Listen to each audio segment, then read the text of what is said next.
for example, UK and EU. So will you recommend the client to do the search at the same time, to make sure that it doesn't have the same trademark registered in those countries? And if it's registered, how do you approach that situation? So it's always good to do it, right? The reality of it is a lot of business owners aren't going to care too much about it, especially before they even, before they're cash flowing, right? So if it's, let's say it's a US business based here in the US, they don't even know necessarily if they're going to launch in the EU ever possibly, right? Depending on how big the seller is, if they're brand new.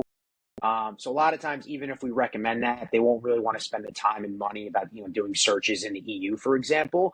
So it's always a good idea because you never know. I've seen brands grow very quickly and this becomes a real thing. So it's always a good idea. But the most important is to start where you're located, where you know you're going to be launching, because you never know what's going to happen afterwards. So I still think it's a good idea, but in the real world, it doesn't happen as much.